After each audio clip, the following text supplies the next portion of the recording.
Hello, good morning. आज सकाळी-सकाळी मस्तपैकी या खिडकीच्या बाहेर डोकत होती. म्हटलं बघू जरा कुणाचं भांडण झालं का नाही.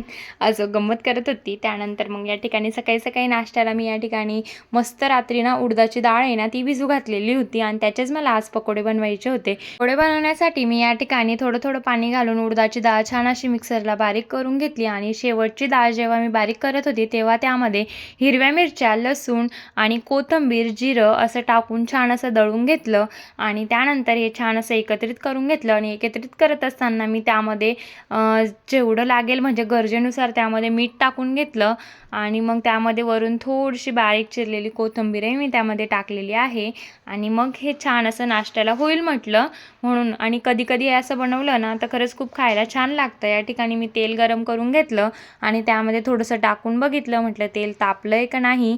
आणि उडदाची डाळचं पीठ जेव्हा आपण तेलामध्ये पकोड्यांसारखं बनवतो त्याला वाफवायला वेळ लागतो, त्यामुळे त्यामध्ये थोडंसं असं जास्त वेळ आपल्याला ते म्हणजे भज्या कशा आपण टाकल्या की लगेच होता, हे तसं होत नाही. त्यामुळे याला थोड्या वेळ आपल्याला लाल होईपर्यंत वाफवू द्यावं लागतं, तेलामध्ये छान असं तळू द्यावं लागतं. आणि मी हे सगळं करत असताना सॉरी तुम्ही म्हणत असाल हा व्हिडिओ असा काय होतोय, या ठिकाणी ते व्हिडिओच्या याचा नट ना ढिला झालेला होता, तो पॅक करत होती.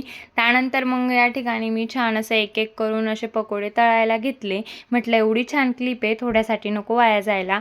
त्यामुळे नंतर मग मी या ठिकाणी छान असे पकोडे तेलामध्ये छान असे तळायला टाकले. पहिले अगोदर थोडंच टाकून बघितलं, म्हटलं अगोदर खाऊन बघावं मीठ बरोबर आहे का नाही. म्हणजे कसं आपल्याकडनं जर मीठ कमी झालेलं असेल ना तर आपण अगोदर थोडंच टाकायचं, मग ते तळून झाल्यानंतर ते थोडं खाऊन बघायचं, मग कळतं आपल्याला की मीठ किती लागतं आणि किती नाही. काय आमचे अहो तयारच होते इथे खाण्यासाठी.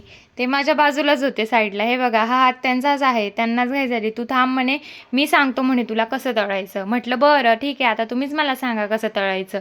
मग काय त्यांनी घेतला झारा माझ्या हातातून आणि इकडचं तिकडं तिकडचं इकडं मस्त लावलं. म्हटलं अरे झालेले ते, तरी ते माझं ऐकत नव्हते. ते म्हणे अजून लाल होऊ दे, अजून लाल होऊ दे. म्हटलं बरं ठीक आहे, आता पुढच्या वेळेस तुमचंच ऐकते म्हटलं. असो मग या ठिकाणी पटकन असं लवकर लवकर एक एक करून छान असे पकोडे काढून घेतले, सोबत छान असे नागलीचा पापडही तळून घेतला.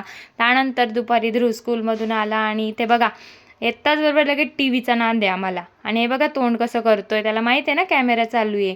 त्यानंतर मग ही बघा आमची मांजर कशी बघते माझ्याकडे रागाने, तिला टाकलंय ना मी झोक्यात त्यामुळे. असो मग या ठिकाणी किचनचे बघा किती हाल, म्हणजे सकाळच्या स्वयंपाकानंतर ह्या सकाळी माझा किचन होता, त्यानंतर त्याला एका चुटकीतच मी आवरला. नाही हो, एक चुटकीने भरपूर मेहनत लागते. चला मग भेटूया नेक्स्ट ब्लॉगमध्ये. बाय.